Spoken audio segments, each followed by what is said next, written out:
কাল তো আমার ছুটি, তাই অ্যাপ্লিকেশনটা আপনাকে দিতে এসেছিলাম। এ কি রীতা, তোমার হাতে কি হয়েছে? ওই একটু কাজ করতে গিয়ে কেটে গেল।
বলুন। ডাক্তারবাবু, স্যার এখন কেমন আছেন? স্যার বলতে আপনি কি অভয়বাবুর কথা বলছেন? হ্যাঁ ডাক্তারবাবু, ওনার সঙ্গে একটু দেখা করা যাবে? হ্যাঁ, দেখা করা যেতেই পারে, তবে বেশি কাছে যাবেন না কিন্তু। আচ্ছা ডাক্তারবাবু। আচ্ছা, ওই দেখুন বসে আছে।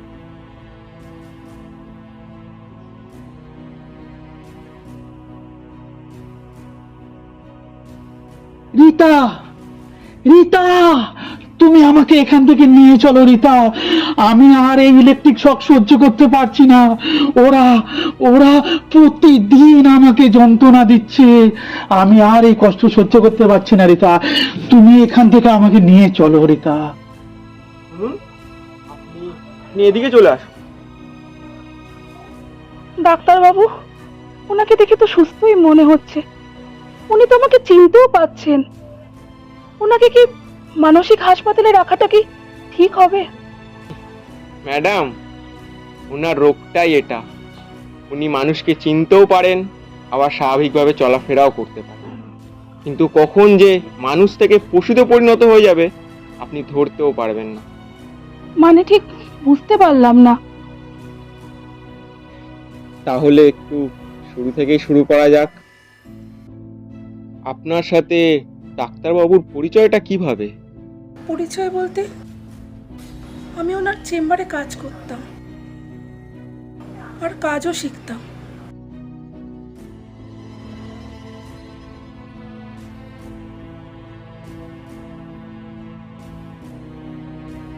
একজন এসেছেন, একটু দেখে দেবেন? নিয়ে এসো। আসুন, বসুন আপনি।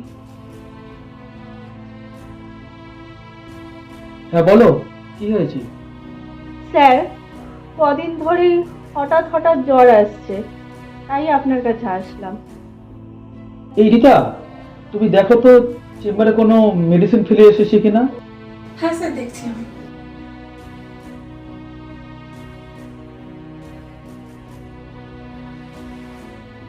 এ কি, পকেটেই তো মেডিসিন রয়েছে। তুমি এখান থেকে একটা খেয়ে নাও, দেখবে ঠিক হয়ে যাবে। নাও।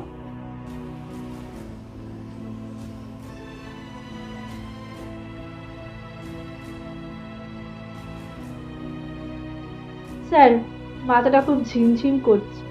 ওষুধটা তো সবে মাত্র খেয়েছো, একটু ওয়েট করো, আস্তে আস্তে সব ঠিক হয়ে যাবে।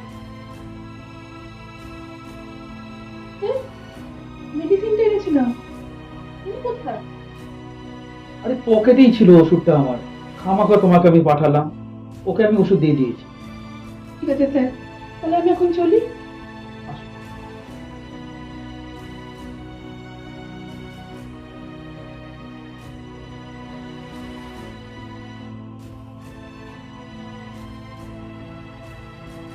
ডাক্তারবাবু, একজন পেশেন্ট এসছে, আপনাকে চেম্বারে পাইনি, একটু দেখে দেবেন?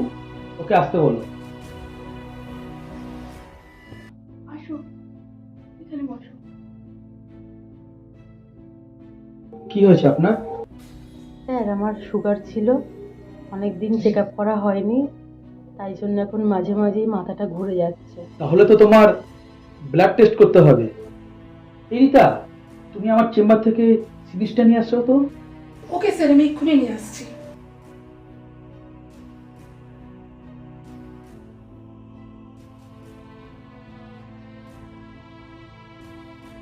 এ কি, সিরিজ তো আমার কাছেই রয়েছে, শুধু শুধু মেয়েটাকে আমি সিরিজ আনতে বললাম। কে, তোমার হাতটা দাও তো।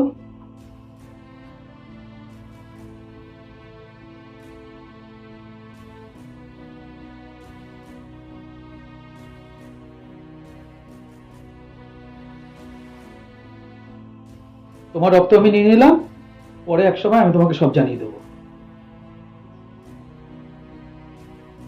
স্যার, উনি কোথায় গেলেন?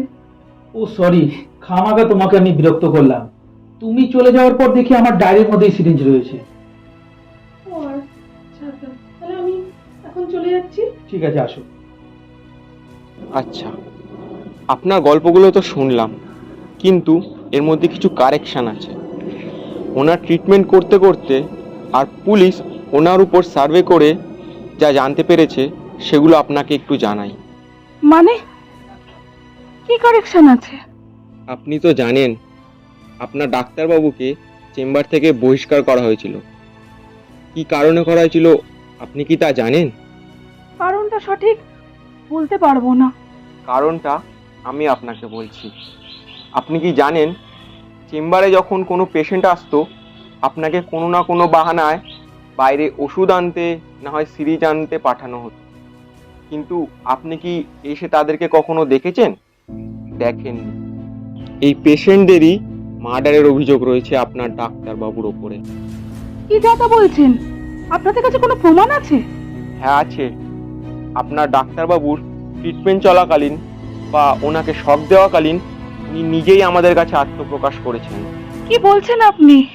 হ্যাঁ, আমি ঠিকই বলছি।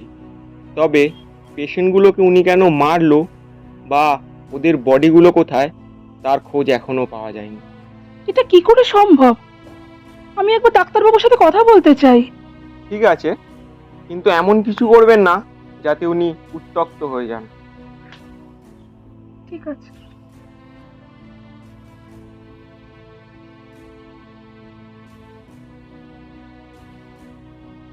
স্যার, ডাক্তারবাবু আর পুলিশ বলছেন আপনি আমি রোগীগুলোকে মেরে ফেলেছেন। এটা কি সত্য?